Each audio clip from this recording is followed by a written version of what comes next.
Assalamualaikum warahmatullahi wabarakatuh. Alhamdulillah wassalatu wassalamu ala rasulillah wa ba'd. Ayo ikhwah a'izzani wa a'izzakumullah. Kita lanjutkan kembali kajian kita membahas hadis-hadis Nabi sallallahu alaihi wasallam yang ada dalam kitab Bahjatul Qulubil Abrar wa Qurratu Uyunil Akhyar fi Syarhi Jawami'il Akhbar karya Syekh Abdurrahman bin Nasir As-Sa'di rahimahullahu ta'ala.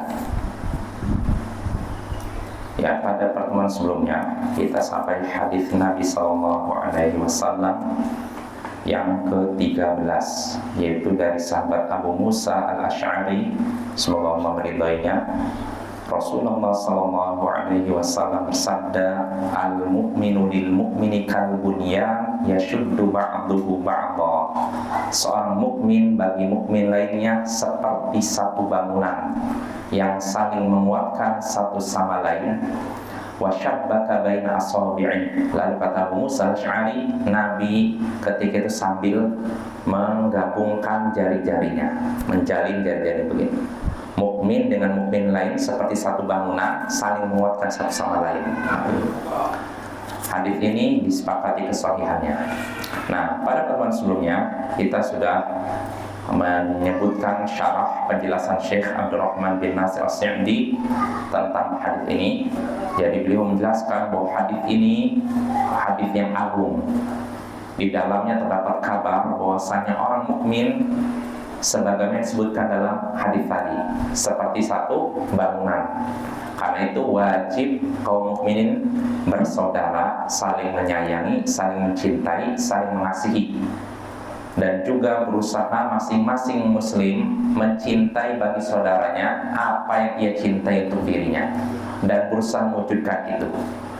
Selain itu, hendaknya kaum muslimin menjaga kemaslahatan umum, bukan kemaslahatan pribadi saja, kemaslahatan umum yang mencakup kemaslahatan mereka semua. Karena apa? Bangunan yang terdiri dari pondasi, tembok, dan atap ini masing-masingnya tidak bisa berdiri sendiri. Cuma ada pondasi saja, jadi bangunan. Tidak. Ada tembok saja, jadi bangunan. Tidak. Ada atap saja, jadi bangunan. Tidak. Ya, masing-masing harus berkumpul bersatu, baru jadi satu bangunan. Nah, begitu pula kaum muslimin, kata Syekh, yajibu an yakunu kadzalik. Kaum muslimin juga wajib seperti itu. Fayura'u qiyama dinihim wa syara'i'i. Kaum muslimin wajib memperhatikan tegaknya agama mereka dan syariatnya, syariat Allah. Dan juga wajib memperhatikan segala sesuatu yang menguatkan agama mereka dan menghilangkan segala yang menghalangi tegaknya agama mereka. Nah, ini artinya kaum muslimin wajib menegakkan agama mereka. Dan menegakkan agama itu ada dua. Sudah kita bahas. Menegakkan, artinya kewajiban untuk menegakkan agama itu ada dua. Pertama, kewajiban fardu ain, kewajiban bagi setiap muslim. Dan juga kedua, kewajiban kifayah yang bisa diwakili oleh sebagian kaum muslimin jika memang cukup ya untuk mewujudkan itu. Nah, ini pembahasan kita pada pertemuan sebelumnya. Jadi kewajiban itu ada dua, kewajiban ain bagi setiap muslim, setiap orang wajib melaksanakannya, tidak bisa ditinggal. Dan ada wajib kifayah yang bisa diwakili oleh sebagian kaum muslimin dengan jumlah yang cukup. Kalau sudah cukup, tercapai maksud dan tujuan, maka itu sudah cukup. Yang lain gugur. Ya, contohnya kalau fardu kifayah seperti sholat jenazah. Sholat jenazah ini bukan kewajiban setiap muslim, ini kewajiban kifayah. Artinya kewajiban bagi sebagian kaum muslimin dalam jumlah yang cukup. Sholat jenazah, mengantarkan jenazah, memandikan jenazah, dan semacamnya. Ya, ini wajib kifayah. Syekh menyebutkan dalilnya, contohnya dalam masalah jihad. Qala ta'ala fil jihad. Allah berfirman tentang jihad. Wa ma kana al-mu'minuna liyanfiru kaffah falawla nafara min kulli firqatin minhum ta'ifatun liyatafaqahu fid din wa liyunziru qaumahum. Tidak pantas orang-orang beriman semuanya pergi perang. Kenapa? Tidak ada di antara masing-masing kelompok satu golongan yang mendalami agama sehingga bisa memperingatkan kaum mereka. Nah, di sini Allah menyebutkan tidak pantas orang-orang beriman semuanya perang. Ya, karena ini fardu kifayah. Ya, asalnya perang itu fardu kifayah dan bisa fardu ain dalam 3 keadaan. Apa saja 3 keadaan? Pertama, kalau diserang oleh musuh masuk ke negeri kita, masuk ke daerah kita, maka semua yang ada di daerah ini wajib mengusir. Tua, muda, pria, wanita, semuanya keluar. Musir penjajah Israel itu. Ini pertama.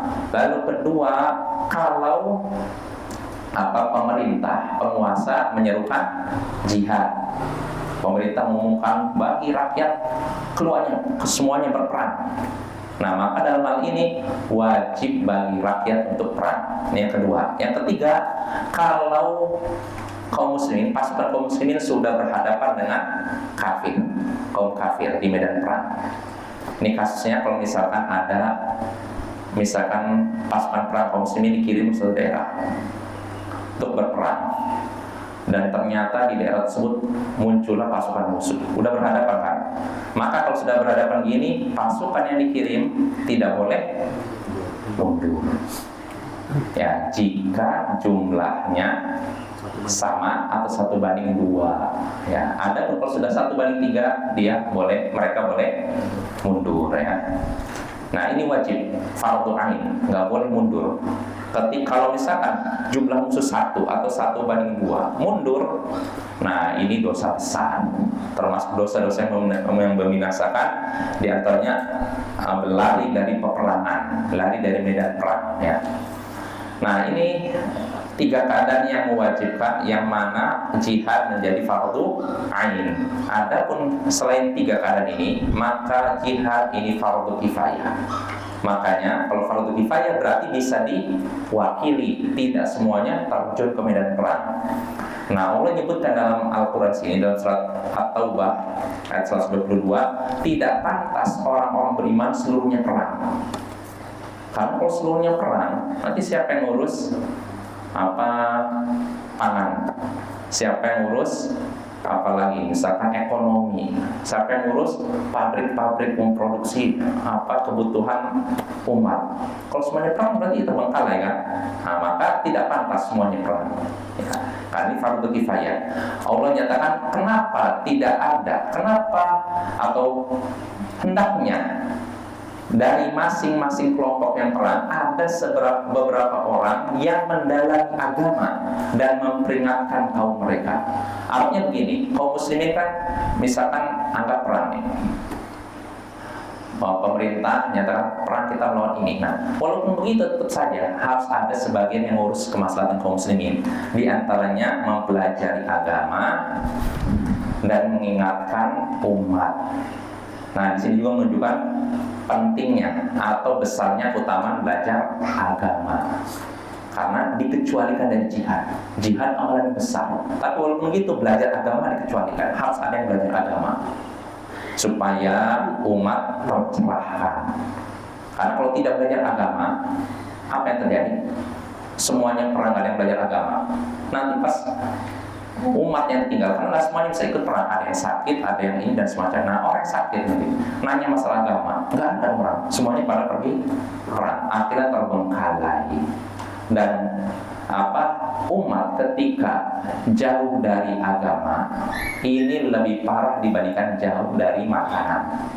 Ya, walaupun dua-duanya sama penting, agama, makanan ini kan penting, tapi kalau udah jauh dari agama, yang ada kerusakan.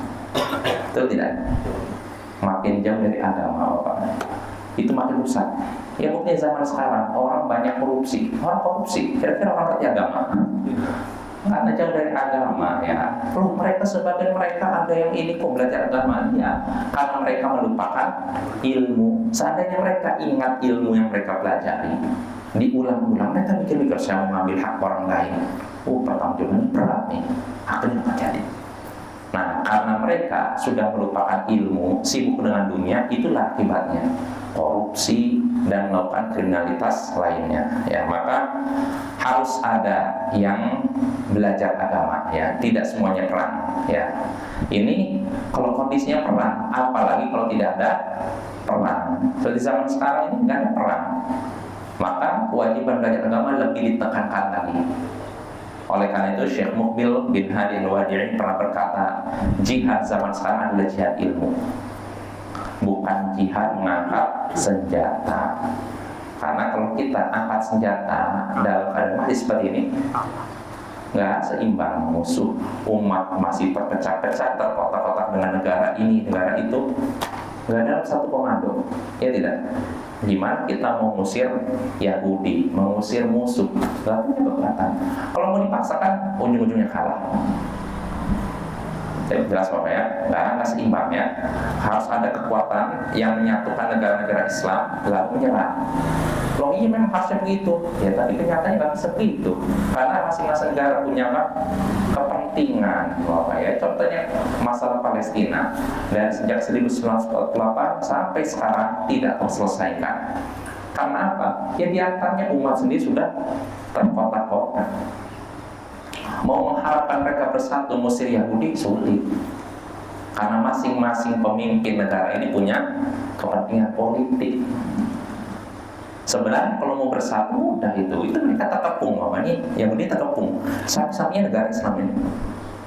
Kalau semuanya kompak ngepung, habis bisa habis. Bahkan dulu pernah tahun 73 seperti itu. Pasukan Arab itu udah berkumpul, udah mengepung Israel, istilahnya orang Yahudi, bahkan udah sampai mendekati ibu kota Tel Aviv, pasukan Arab. Udah dekat itu, barulah ketika itu Presiden Amerika Richard Nixon memberikan ultimatum. Kalau sampai Tel Aviv, Amerika turun tangan. Akhirnya disitulah pasukan Arab mulai gentar. Ya memang kita akui Amerika kuat, punya nuklir dan semacamnya. Nah baru disitulah terjadi perpecahan di antara pasukan kaum muslimin, sebagian mundur sebagian mundur. Nah artinya kita mau mengharapkan seperti zaman Umar bin Khattab ya sulit, apalagi zaman Nabi ya. Terus solusinya bagaimana? Ya sabar, ya belajar. Kalau kita ingin umat berjaya, caranya dengan ilmu. Umat sudah ngerti agama, mengamalkan ilmu mereka, insya Allah dengan sendirinya Islam jaya ya. Tapi kalau dalam kondisi seperti ini kita mengharapkan umat Islam bisa mengusir orang Yahudi dari Palestina, ya itu sangat kecil ya, sangat kecil. Oh berarti kalau gitu kita nggak ada usaha untuk berusaha mengusir mereka. Ya harus ada usaha. Di antara usahanya belajar, ngajari umat untuk kembali ke agama ya, karena solusi supaya umat berjaya di antaranya kembali kepada agama. Sebagaimana disebutkan oleh hadis Sunan Abu Dawud, Tirmidzi dari Ibnu Umar, Nabi sallallahu alaihi wasallam sabda, "Idza tabaya'tu bil 'ainah wa akhadtum adnabal baqar wa raditu biz-zar' wa taraktumul jihad sallallahu alaikum dulla la yanzi'uhu hatta tarji'u ila dinikum." Jika kalian sudah berjual beli dengan cara inah, salah satu jual beli dengan cara riba, dan kalian sudah mengambil ekor-ekor sapi, sibuk dengan dunia, waradi itu mizar, kalian sudah ridho dengan pertanian, udah pokoknya mikirnya menghasilkan itu aja tanaman, dan kalian tinggalkan jihad. 4 perkara ini kalau dilakukan, maka Allah akan menimpakan kehinaan kepada kalian. Dihinakan. Contoh kehinanya apa? Musuh menguasai. Allah akan menghinakan kalian sampai kalian kembali kepada agama kalian. Jadi solusinya kalau umat Islam ingin berjaya, kembali kepada agama mereka ya. Ya, di antaranya dengan apa? Ya belajar. Tanpa ilmu nggak akan bisa umat kembali kepada agama mereka ya. Nah ini ya, jadi jihad ilmu. Syekh Muqbil bin Hadi Al-Wadi'i menyatakan jihad sama sekarang ada jihad ilmu, menyadarkan umat dari kebodohan, membersihkan kebodohan dari umat, menyadarkan mereka untuk kembali kepada agama mereka. Jadi sekali lagi ini keutamaan belajar agama ya, terutama di zaman sekarang, zaman di mana kebodohan merajalela. Lalu itu ayat yang disebutkan yang pertama. Lalu berikutnya Syekh menyebutkan ayat yang kedua, wa qala ta'ala, dan Allah berfirman, wal takum minkum ummatun yad'una ilal khairi wa ya'muruna bil ma'ruf wa yanhauna 'anil munkar. Hendaknya di antara kalian ada beberapa umat, beberapa orang yang mengajak pada kebaikan, memerintahkan yang ma'ruf dan melarang dari kemungkaran. Hendaknya di antara kalian, artinya bukan semuanya. Ini juga menunjukkan amar ma'ruf nahi munkar ini bukan kewajiban setiap orang, tapi kewajiban sebagian kaum muslimin yang dengan mereka sudah cukup untuk mengingkari. Jadi kalau misalnya ada beberapa orang yang ingkari kemungkaran, maka yang lain tidak wajib ingkari. Tapi kalau semuanya diam, baru dosa ya. Nyaksikan ada syirik misalkan, diam semua, ya semuanya dosa. Tapi kalau udah ada yang mengingkari, ini nggak boleh, ini syirik, itu sudah cukup, gugur kewajiban mengingkari kemungkaran dari yang lainnya. Nah ini dalilnya. Lalu Syekh menyebutkan setelah itu, Syekh Abdul Rahman bin Nasir Sa'di rahimahullah, wa amara ta'ala bitta'awuni 'alal birri wat taqwa. Allah memerintahkan tolong menolong dalam kebaikan dan ketakwaan. Allah sudah memerintahkan kita untuk tolong menolong dalam kebaikan dan ketakwaan. Allah langsung yang memerintahkan demikian. Kenapa demikian? Fal muslimuna qasduhum mamatlubuhum wahid. Karena kaum muslimin tujuan mereka, maksud mereka satu, tidak berbeda. Tujuan kaum muslimin semuanya satu. Apa itu? Wa huwa qiyamu masalihi dinihim wa dunyahum allati la yatimud dinu illa biha.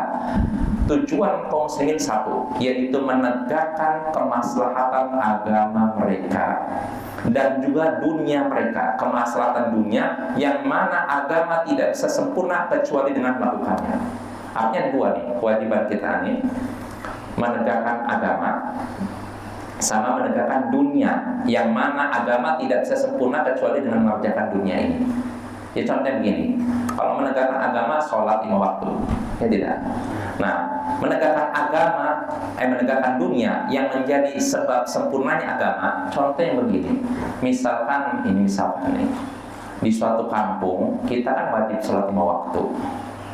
Nah, di masjidnya. Misalkan di satu kampung tidak ada masjid. Tidak ada masjid. Sedangkan kaum muslimin kan diperintahkan sholat di masjid. Berarti kita harus mencari apa? Dana untuk bangun masjid. Ini kan dunia kan, tapi dengan mencari dunia ini untuk tegaknya agama. Nah ini kaum muslimin tentunya sama, menegakkan agama dan perkara dunia yang menjadi sebab tegaknya agama ya. Lalu kata Syekh sini, wa kullu ta'ifatin tas'a fi tahqiqi muhimmatiha bihasabi ma yunasibuha wa yunasibul waqta wal hal. Setiap golongan berusaha menunaikan tugasnya sesuai dengan apa yang mencocokinya dan sesuai dengan waktu dan keadaan. Artinya begini, kita wajib menegakkan agama kita. Dan untuk menegakkan agama kita, ini kan ada tugasnya masing-masing. Ada sebagai penguasa, ada mungkin rakyat, ada mungkin tentara, ada pejabat. Nah, masing-masingnya harus menunaikan tugas-tugas mereka, ya. Jadi nggak bisa dibebankan pada satu orang. Semuanya butuh artinya kerjasama, Bapak ya. Dan ini sesuai dengan keadaan dan waktu yang cocok. Artinya ini nggak bisa disamaratakan ya. Masing-masingnya setiap orang berusaha menunaikan tugasnya. Ya tentunya dalam masalah dakwah. Dakwah, kalau saya umpamakan seperti perang, dan sudah disebutkan oleh Syekh Muqbil tadi, jihad zaman sekarang jihad ilmu, yaitu jihad dakwah. Nah, sebagaimana dalam perang, saya mau nanya, kalau dalam perang, apakah semua pasukan ditempatkan di baris terdepan? Tidak. Sama perang semuanya di bawah depan, nggak ada yang di belakang. Gimana? Habis kan? Atau semuanya di baris terbelakang? Nggak ada juga. Nah, maka dibagi-bagi, ada barisan terdepan, barisan belakang, ada bagian logistik yang mau masak makanan untuk pasukan yang berperang, ya tidak? Dan ada bagian medis, ini penting. Maka kalau misalkan semuanya dijadikan satu tempat saja, barisan terdepan semua, barisan belakang semua, medis semua, ya hancur. Nah, begitu pula dakwah, ada di barisan terdepan, barisan belakang. Yang penting semuanya niatnya untuk menegakkan agama Allah. Nah, ini berpahala, Bapak. Jadi nggak bisa semuanya tampil di mimbar, karena setiap orang nggak semua orang bisa tampil di atas mimbar. Ada yang butuh ilmu, butuh latihan dan semacamnya. Nah, yang penting semuanya punya saham bagian dalam dakwah. Ada yang tampil di atas mimbar, ada mungkin yang menyebarkan buletin dan semacamnya, atau ada bagian yang mengajak umat untuk ikut dalam dakwah. Nah, yang penting semuanya punya andil. Ya, sama dalam perang, tidak semuanya diletakkan di barisan terdepan, ada yang barisan belakang. Nah, kalau soal ikhlas, menegakkan semua tadi dapat pahala yang besar. Makanya ketika mungkin kalau orang awam mengira dalam perang contohnya, mungkin mereka mengira orang yang pahalanya paling besar yang di barisan depan, ya kan? Kalau barisan belakang, apalagi masalah logistik, masalah pahalanya kata siapa? Tergantung niat. Kalau niat saya masak nih untuk perang, itu pun dianggap berperan. Maka dalam hadis Sahih Bukhari dari Zaid bin Khalid al-Juhani, Nabi pernah berkata, "Man jahaza ghaziyan faqad ghaza." Siapa yang memberikan bekal kepada orang yang berperang, maka dia dianggap berperang. Lihat tuh, ada seorang misalkan mau berperang, jihad, kita cuma ngasih makanan, itu dianggap berperang, padahal kita tidak berperang. Wa man khalaqa ahlahu bi khairin faqad ghaza. Dan siapa yang mengurus keluarganya yang ditinggal berperang, maka dia pun dianggap berperang. Nah, jadi jangan dibayangkan kalau misalnya dalam pasukan perang lawan musuh, ada barisan terdepan, barisan belakang, ada bagian logistik. Yang barisan belakang pahalanya rendah, yang paling besar barisan terdepan. Logistik apalagi? Enggak seperti itu. Bisa jadi orang yang barisan terdepan niatnya ria, ya kan? Pahlawan. Nah, kalau udah orang Bapak udah tampil jadi komandan, pokoknya di barisan terdepan nih, lalu berhasil dalam perang, biasanya langsung naik. Tapi di sini setan tidak tinggal diam. Nanti kalau dia udah selesai perang kan namanya nanti digelincirkan. Dan itu terjadi di Yaman. Saya berikan contoh Yaman. Dulu ada seorang dai, muridnya ulama bahkan. Ketika perang melawan Houthi, orang-orang Syiah Yaman itu, dialah orang yang bisa dibilang komandan perangnya. Artinya dia udah punya jasa besar lah, mengkoordinir rakyat Yaman untuk mengusir Houthi Syiah, Houthi dari Yaman bagian selatan. Nah, setelah Houthi terusir, Yaman Selatan aman. Nah, rupanya setan bermain di sini, membisikkan dia sehingga akhirnya dia terjun ke dunia politik. Ya. Bahkan ujung-ujungnya dia jadi pemimpin separatis yang berusaha memisahkan diri dari pemerintah pusat. Karena apa? Karena dia udah punya dianggap dia orang berjasa dalam perang. Setan melincirkan dia, sehingga akhirnya dia jadi pemberontak. Ya, lihat tuh. Karena mungkin apa? Kalau dia udah memisahkan diri, dia punya jabatan, ya nggak? Dijadikan wakil presidennya, itu kan lumayan. Namanya harum, dompetnya pun tebal. Nah, ini Bapak ya, hati-hati. Jadi sekali lagi, nggak jadi patokan barisan belakang berarti pahalanya sedikit, barisan depan paling besar, belum tentu. Kalau seorang niatnya ikhlas, walaupun di barisan belakang, walaupun tukang masak, pahalanya besar. Yang makanya dalam hadis disebutkan dalam Sahih Bukhari dari Abu Hurairah, Nabi pernah berkata, "Tuba li 'abdin akhilin bi'inani farasi fi sabilillah, asy'ata ra'suhu mughabbaratin qadamah." Beruntunglah seorang hamba yang memacu kudanya di jalan Allah. Maksudnya apa? Memacu kuda jalan Allah, berperang, ya. Kusut rambutnya, berdebu kakinya. In kana fil hirasa kana fil hirasa.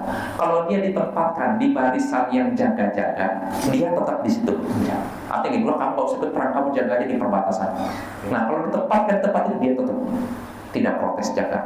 Wa in kana fisaqo kana fisaqo. Kalau dia diletakkan di barisan terbelakang, dia tetap di barisan terbelakang.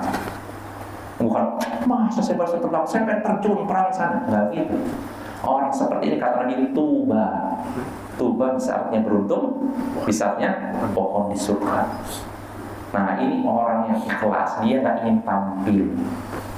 Dia istilahnya ingin bermanfaat tanpa dikenal. Nah, ini yang sulit zaman sekarang, terutama zaman medsos. Karena orang pengen tampil, hubbus sudur, pengen tampil supaya namanya terkenal dan semacamnya. Enggak seperti itu. Yang penting kita bisa memberikan kebaikan kepada umat walaupun kita tidak dikenal. Nah, ini Bapak ya. Tapi kalau setelah itu dikenal, lain lagi urusannya. Yang penting artinya kita berusaha mendapatkan pahala besar walaupun kita tidak dikenal. Atau istilah gini, biarkanlah kita dikenal di langit, tidak dikenal di bumi, istilahnya gitu loh. Ya, jadi walaupun kita nggak dikenal, orang nggak tahu apa peran kamu dalam masalah dakwah, nggak masalah. Yang penting saya dakwah, walaupun orang tidak mengenal saya. Yang penting saya menyebarkan ilmu, walaupun orang tidak mengenal saya. Jelas apa ya? Dan ini butuh keikhlasan. Karena sekali lagi, tabiat manusia itu pengen gitu. Hubus syuhroh istilahnya, cinta popularitas, pengen dilihat. Nah, ini penyakit ya. Maka sekali lagi luruskan niat kita dalam menyebarkan ilmu, dalam menyebarkan kebaikan, dalam menyebarkan dakwah ya. Ya, kita lanjut. Jadi kaum muslimin niat dan maksud mereka sama ya, yaitu menegakkan agama dan dunia yang menjadi sebab tegaknya agama. Dan setiap kelompok kaum muslimin berusaha menunaikan atau mewujudkan tugasnya, sesuai dengan kemampuan dan keadaan waktu. Lalu kata Syekh, wala yatimmu lahum dzalika illa bi'aqdil musyawarat wal bahthi 'anil masalihil kulliyah bi ayyi wasilatin tudrak wa kayfiyatit turuqi ila sulukiha wa i'anati kulli ta'ifatin ukhra fi ra'yiha wa qawliha wa fi'liha wa fi daf'il mu'aradat wal mu'awwiqat 'anha. Dan yang seperti itu tidak bisa terwujud. Yang seperti itu maksudnya tegaknya agama dan dunia yang menjadi sebab tegaknya agama. Yang seperti ini tidak akan tercapai kecuali dengan mengadakan musyawarah. Berarti musyawarah penting. Iya ya, musyawarah itu penting dalam masalah dunia maupun masalah agama ya. Kita musyawarah. Dan Rasulullah SAW ketika mau perang musyawarah. Ada masalah di tengah umat, musyawarah. Padahal saya menanya, siapa orang paling berilmu ketika Rasulullah hidup? Rasulullah. Tapi walaupun begitu beliau musyawarah, tidak mengambil langkah sendiri ya. Jadi ini penting ya, mengadakan musyawarah dan membahas tentang maslahat umum. Apa masalahnya kira-kira gini? Kita musyawarah, kita kira-kira bagaimana kita mewujudkan maslahat untuk umat supaya umat mendapatkan kebaikan, bagaimana caranya? Nah, ini harus diadakan seperti itu dan dibahas juga dengan sarana apa itu bisa tercapai. Kita ingin memberikan kebaikan kepada umat. Contohnya umat mengenal dakwah, mengenal tauhid, mengenal sunnah. Nah, dibicarakan bagaimana caranya. Bagaimana caranya supaya umat kenal dakwah? Bagaimana? Apakah dengan kita mungkin sebarkan lewat ini kah, medsos, atau sebarkan lewat buletin kah, atau pamflet kah, atau apa? Nah, ini Bapak ya. Ini perlu dipikirkan ya. Artinya perlu kreatif kita dalam menyebarkan ilmu ya. Ya, spanduk-spanduk yang misalkan mengingatkan tentang sholat itu kan bermanfaat juga ya. Atau kalau zaman sekarang zaman medsos ya, bisa lewat Instagram, TikTok dan semacamnya. Tapi kalau dulu sebelum medsos ada di Saudi itu Bapak, itu para pemuda sana menyebarkan dakwah dengan buletin atau kaset-kaset dakwah. Jadi sebagian ikhwah di sana Saudi itu semangat juga menyebarkan dakwah. Padahal Saudi udah bagus kan, artinya kan negaranya udah berusaha menegakkan dakwah. Tapi begitu sebagian pemuda di sana yang udah belajar semangat menyebarkan dakwah, di antaranya lewat buletin dan lewat kaset dulu, kaset zaman kaset. Kalau sekarang udah nggak ada ya, sekarang udah pakai apa? Udah jarang. Kalau kaset bawahnya. Dan itu efeknya luar biasa. Ada seorang syekh cerita di Saudi itu pernah dulu ada kejadian nyata. Jadi di Saudi jangan kita bayangkan semuanya berilmu, semuanya orang yang soleh. Ada juga orang yang main-main kayak gitulah, nggak serius. Nah, jadi pernah ada kejadian seorang pemuda mengantar ibunya ke supermarket kayak gitu.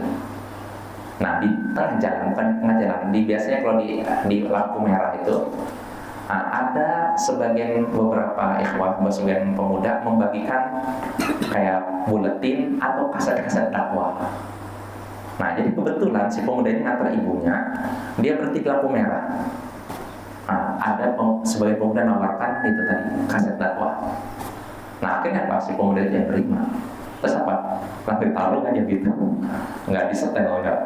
Kasetnya terima, masukkan ke baterai yang bagian bawah itu. Apa namanya? Buat naruh itu. Setelah itu apa? Dia pergi ngantar ibunya ke supermarket. Nah, si pemuda tidak ikut masuk. Dia di luar, di bagian tempat parkir, santai, ibunya masuk. Nah, ketika dalam keadaan dia nunggu ibunya, dia mikir, daripada waktu saya kosong, dia cari-cari apa yang bisa didengar ya. Dilihat, kaset tadi itu, kaset yang diberikan di lampu merah itu. Akhirnya apa? Dia buka, dia taruh, disetel sambil nunggu ibunya nih. Nah, ketika dengar itu ternyata ceramah tentang nasihat kematian, tentang tobat. Akhirnya apa? Si pemuda yang selama ini lalai, dia sadar. Setelah itu dia pun tobat. Lihat tuh, lewat kaset. Kalau dulu zaman kaset, kalau sekarang nggak zaman kaset, zaman medsos ya. Artinya kita jangan menganggap remeh masalah ini. Siapa tahu lewat kebaikan kita sampaikan bisa menjadi sebab hidayah orang lain. Dan kita jangan anggap remeh. Siapa tahu kita meninggal, atau amal kita bertambah. Gara-gara apa? Mungkin kaset, buku, tulisan yang kita sebarkan pada orang lain. Ya, ini jangan kita anggap remeh. Kita butuh amal jariah. Di antara amal jariah itu seperti itu, ya, menyebarkan ilmu, ya. Itu termasuk amalan yang besar. Bahkan Abdullah bin Al-Mubarak pernah berkata, la a'lamu ba'da nubuwah afdala min nabatil ilm. Aku tidak tahu setelah kenabian amalan yang lebih besar daripada menyebarkan ilmu.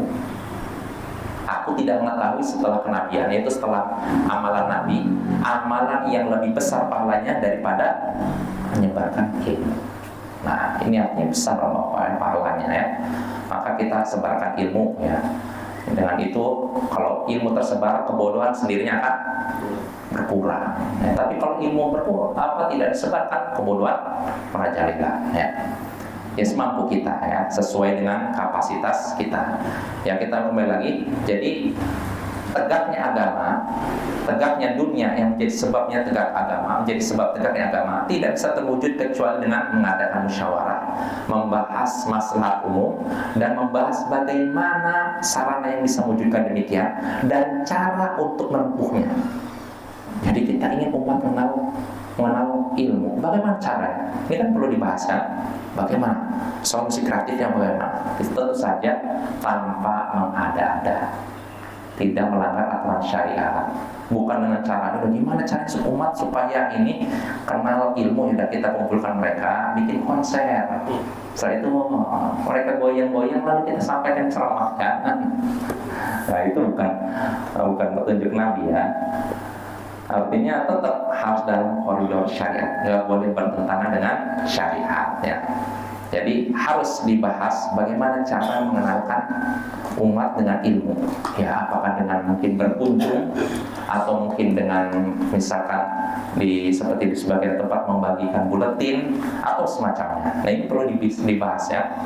Sering-sering membahas nggak apa-apa, kita nggak ada ruginya Bapak ya.